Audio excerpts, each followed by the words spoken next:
Hey everyone, it's Saoirse, and today I have got another poetry collection for you. This is Pretty Boys Are Poisonous by Megan Fox, and I will issue a content warning right up front. She talks a lot about abusive relationships in this book.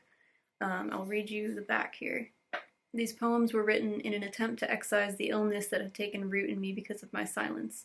I've spent my entire life keeping the secrets of men. My body aches from carrying the weight of their sins. My freedom lives in these pages, and I hope that my words can inspire others to take back their happiness and their identity by using their voice to illuminate what's been buried, but not forgotten, in the darkness. So, I'll tell you right now, like, these poems will be for some people, they'll not be for other people.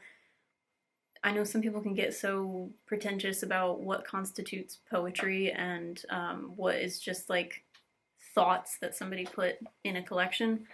I personally don't care. I don't care about there being rules about what is poetry and what isn't. I think if it's words and you want to call it a poem, then that's your right.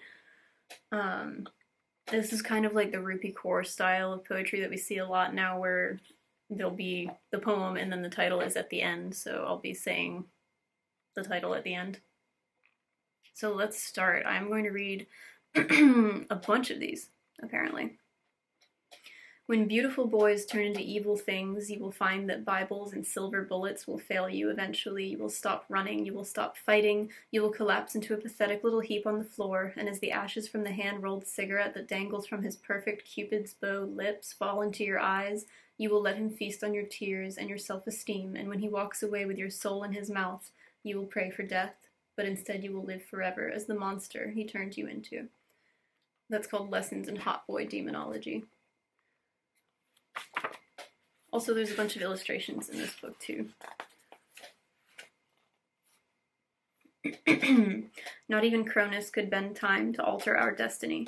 No, time stretched and swelled when I was alone with you on these days. It was impossible to discern 1 minute from the amorphous shores of eternity, but now there are fingerprints along my neck and bruises adorning my spine, however ephemeral they appear to you.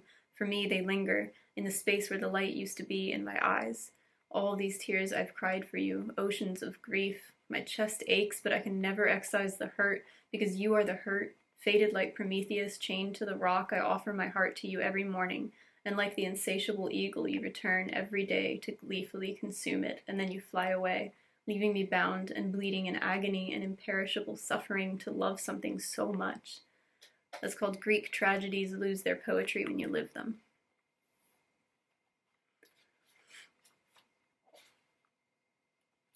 This is definitely not a book of happy poetry. It's really, really very sad and triggering for those of us who have been in abusive relationships of any kind.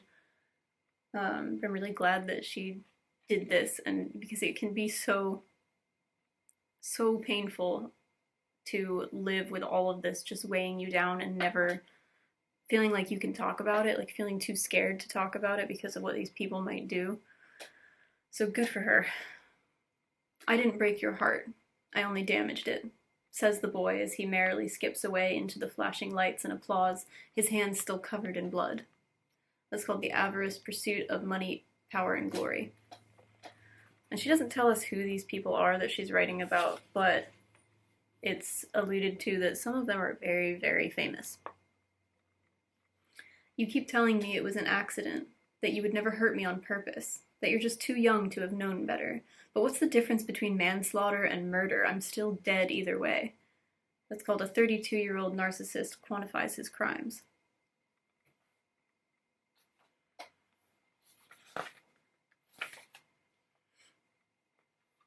Mornings after you would hurt me, I would wake up and make your coffee, put on a sweatshirt, so you wouldn't have to look at the bruises you left.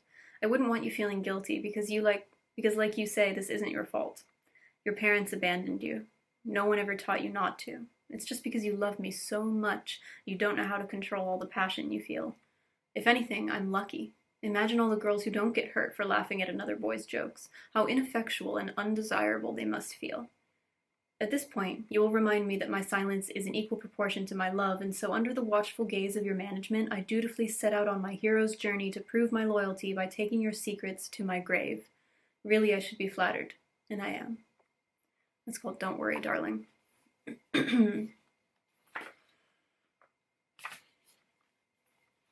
I often wonder how something so pretty could be so iniquitous, but they say Lucifer was God's most beautiful creation, and the way your body has had me speaking in tongues, I can confirm that it is not an allegory, a paradoxical embodiment of heaven's brightest light and hell's most unimaginable wickedness.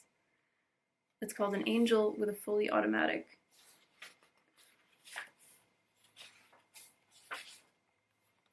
I prefer the agonizing psychological abuse of this trauma bond to the prosaic tedium of a regular life.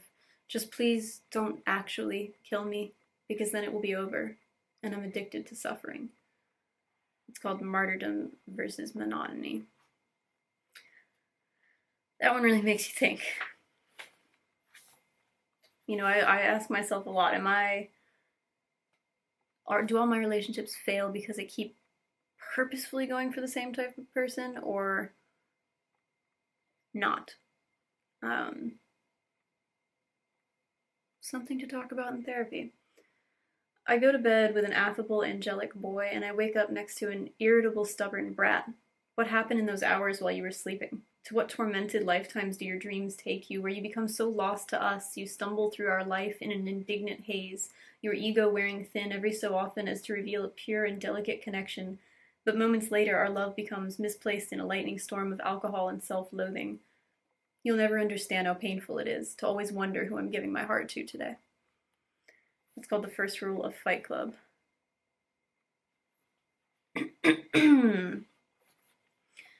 Maybe the apple was actually a cock, and maybe Eve wanted it because Adam was too busy, self-absorbed, and distracted to fuck her. Maybe the original sin was a man taking a woman for granted. It's called I've Always Liked Serpents.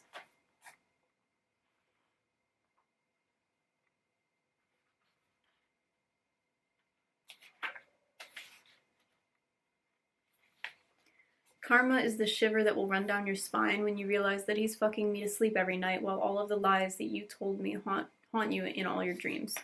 In your dreams. That's called All in Circles. They say she dwells in the cities of the sea. They say she was a banshee, a demon hag, that she seduces innocent men in their sleep. They say she eats babies, but really she was just a woman who refused to get on all fours so an insecure man could feel like a god. That's called The Truth About Lilith.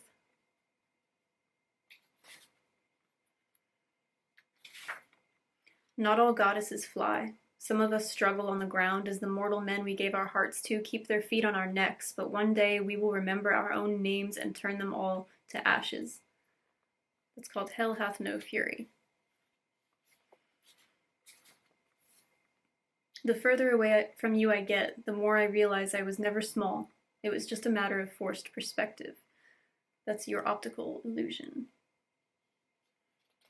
Very few words, but extremely important sentiment there. It's so easy when you're caught up in a toxic relationship to think that you are small and worthless and the way that they perceive you is the truth. And it takes getting really far away from that to look back and realize that's just simply not the case. I know that I'm too good for you, but I still crave Hades' touch. Even though it's harsh and unforgiving, I'd still choose an eternal winter with you over an evanescent spring with someone else. I'm still willing to live in the shadows because somewhere along the way I learned that I don't deserve to see the light. It's called Pomegranates for Sale.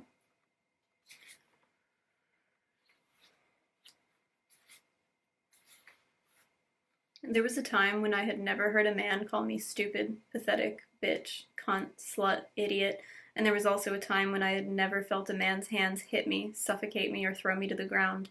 But now, if one of these things hasn't happened by Wednesday, I consider it a miracle. That's called I'm Not Sure That God Agrees. I didn't realize how much of myself I was giving away, or how much of me was disappearing until I turned on a light and couldn't even find my shadow.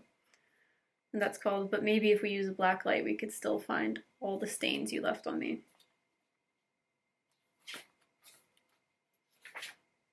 My loyalty lulled you into complacency. My trust grew you into a monster. But there is no beast so fierce as a girl with a bullet in her head and an arrow through her heart. You may have tried to kill me, but still I stand. and now my words will be the blade that cuts you down to size. It's called You Should Have Finished the Job. It hurts to see how I've betrayed myself trying to save the souls of men who do not want to be saved. It hurts to see how my legacy will only rest in the space between my legs. That's called the Book of Mary Magdalene. Okay, one more. You thought that if you stopped watering me, I would die, but you forgot to dig up my roots, and though you tried your best, you weren't able to block me from the light. And while you neglected me, I trusted in the unseen, and now there is a sequoia standing where that naive sapling used to be. I've outgrown you, and no matter how much you cry or beg, I will never be your giving tree. And that's called photosynthesis. So, just a little look at this collection. It's another very, very quick read. And if you've read it, let me know what you thought. And if you have any poetry collections that you want to recommend, please go ahead and do so. And I will see you all next time. Until then, happy reading.